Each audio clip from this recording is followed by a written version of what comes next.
Hi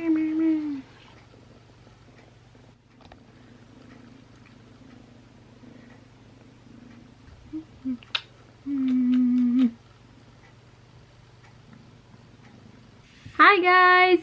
So today I just wanted to kind of update you guys on some stuff that's been going on for the last couple weeks that I haven't been uploading. So I've been like actually doing really well on uploading and keeping up with that, but yeah, girl's slipping because something's been going on that I'm gonna tell you right now. So basically you guys saw my fostering video, and if you haven't seen it, I'll link it right there.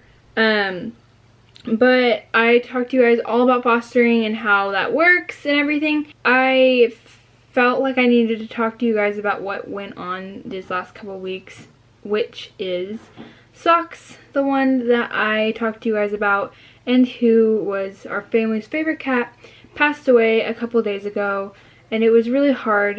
He passed away from something that is like 97% of cats are like, it's like fatal in cats, and so like there's no really saving it. And it kind of like, the symptoms start when it's too late almost. So basically that happened, and it was really sad. And so that whole day, when it was like a waiting game of seeing if he was going to make it or not at the vet, I was getting myself really psyched out and like really scared and like just like not ready to say goodbye to him. And so of course, what do when you live in 2018 and you're a teenager? You turn to YouTube to get some sort of help and some sort of like clarity on stuff, or like to make yourself feel better.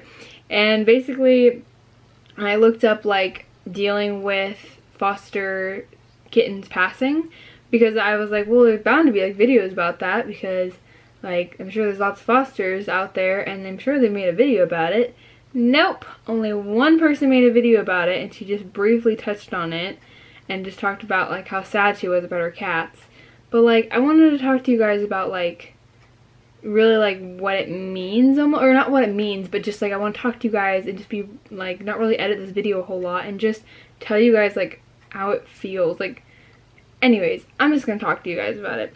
So basically it's kind of like, why it's hard is because we spend so much time like caring for these kittens, and some people, I don't do the bottle babies, but some people raise them from like being, you know, only a couple days old or minutes old to being almost cats.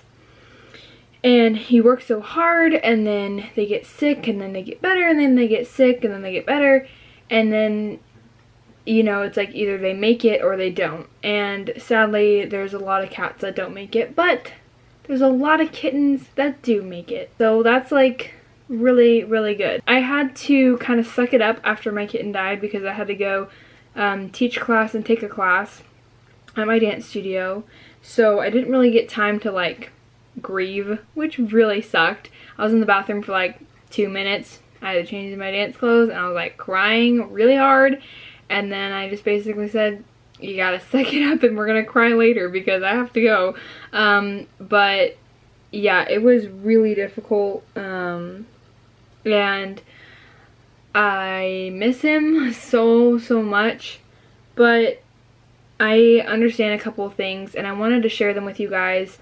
Just some things that helped me get through it, because fostering is a huge commitment and it's so much fun, but at the same time that part's really, really hard. Basically what I said to myself in the bathroom is like, if I let myself give up and just say, you know what, this is too hard, and stop fostering, maybe I've like helped myself mentally and whatever, and like maybe that's like, that would like be best for like self-care or whatever. But like really, it's basically saying that I'm so selfish that I would stop fostering and stop helping so many kittens out there that need my help. I would stop that, and in turn basically let potentially tens of more kittens die, because I decided that I couldn't handle 1 or 2 kittens that here and there may pass away. So it's like, and they're not even my cats, you know, it's not even my pet. So it's just like, I really don't think that quitting fostering because your kittens like might pass away is like the best thing, because for every like one cat that dies, you might be able to save like 7 more.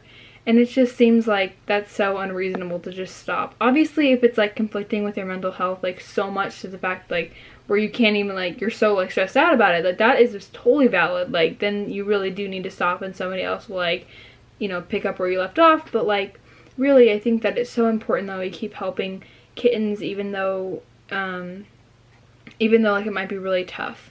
So if like you came to this video because they're really sick and you don't know if they're gonna make it, like the number one thing I can just say to you is like, my friend gave me some really great advice, and it's just like, think positively about it first off. Like don't assume the worst, because I definitely did, and she totally got me out of that rut and was just like, don't assume the worst. And like if it happens, it happens. Like there's not, you worrying about it so much is not going to change what happens, no matter how much you want to worry about it.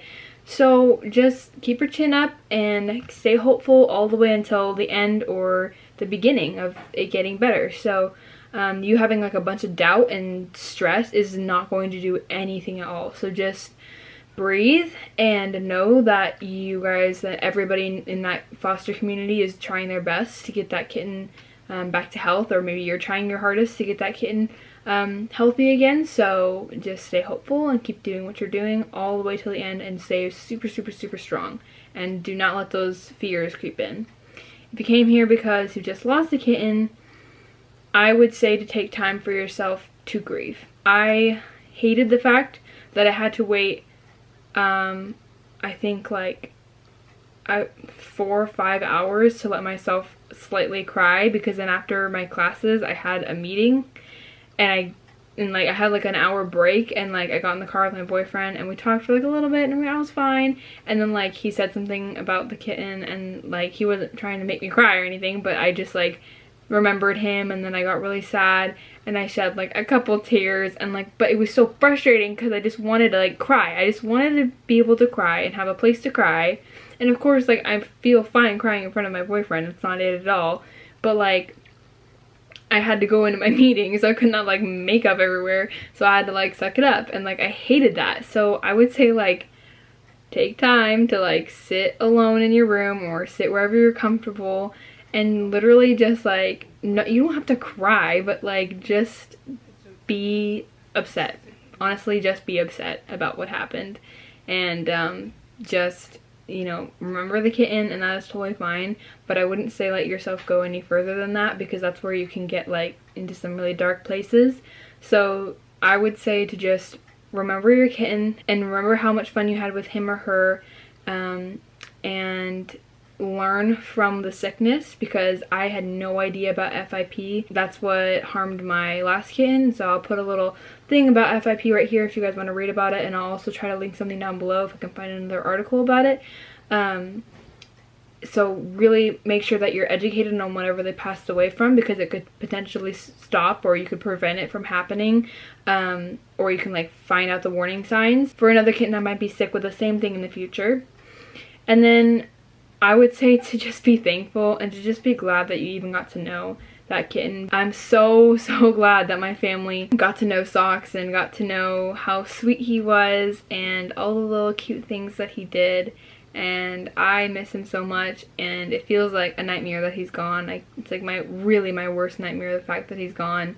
But I'm just so glad that my family and I all got to know him. We love him so much, and we still do. And the last thing I would say is to be so proud of yourself. You helped that kitten all the way to the very end, and without you, that kitten would have died in a whatever situation it was in, probably out in the cold, in the sticks, eaten by something, smushed by something. Something awful would have happened to that kitten, and instead he or she was warm, and you were comforting it the whole way, and they got to know your family, and they got to be happy and purring and eating good food and warm, and maybe like met some other kitties and they were happy and they played. So just be so proud of yourself that you even like accomplished something that great to like make a kitten happy just for like the short amount of time that you had it. Like I said, in my last video, I had a kitten that was only alive for a couple weeks, and you know what, he had such a great time. I got to know all 4 of my kittens, and now Socks and Mocha are in kitty heaven together. Anyways, thank you guys so much for watching this video. I really hope that if you are going through a hard time with your kittens, that this video helped you to and motivated you to just keep going, to just keep fostering, because like they really need our help and we are the only ones that can help them. So I think that's all I want to say. Sorry this video is like kind of like sad. Like I don't mean to be sad, but I feel like it's really important because like there was only one video and I was going through like such a hard time, and I really wished that there was more resources for me to watch because I was like not okay. But yeah, anyways, I hope that you guys are having an amazing day, and if you have foster kitties, I hope they're doing so well. Like if you have foster kitties, you should totally like talk about them in the comments. Like that'd be so cool. I love like hearing about other kitties' personalities. Anyways, I have to go, my battery's flashing, but yeah, love you guys, bye.